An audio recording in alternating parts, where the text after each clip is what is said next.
isa pa dito, yung susunod na gagawin namin. Pagpasensyahan nyo na mga mukha namin, ha?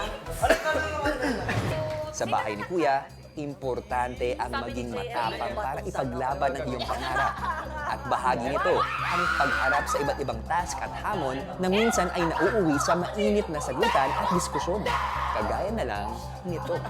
Oh, Fiang, sinabi mo sa akin noon na nawalan ka ng respeto. Totoo ba? Hindi ka lang marunong rumispeto? Sabi mo, pagiging palahura. Eh, sino bang mas ate sa atin? Eh, sino bang ate sa atin na nagbabad finger sa harap ng camera? Aba, Fiang. Haba, Fiang. 1, 2, 3. 1, 2, 3. Kinakapitan. Oh! Oops! You will never gain my respect. Alam mo, hindi ko alam bakit ate ang tawag ko sa'yo eh. Eh, hindi naman kita kaano-ano at hindi ka naman karespe-respeto. Alam mo sa ginagawa mo? Ano dapat ang tawag sa'yo? Attention seeker. Attention seeker. Eh, ganyan pala ugali mo eh.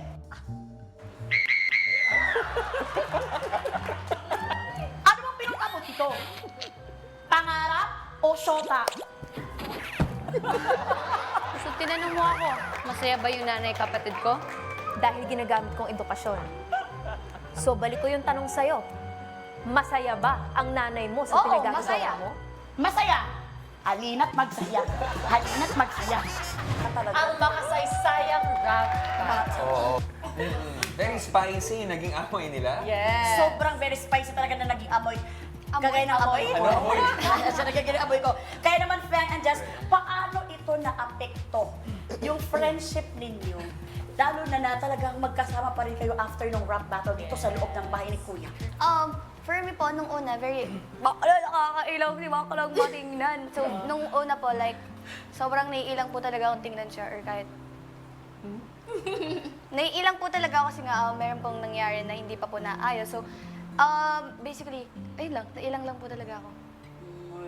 Pero, at least, best friend na ulit kami. Oh, yan ang gusto namin marinig. How about you, Jess? Parang same naman talaga kay Fiang. Ayaw ko siyang tingnan kasi alam ko nasaktan ko siya.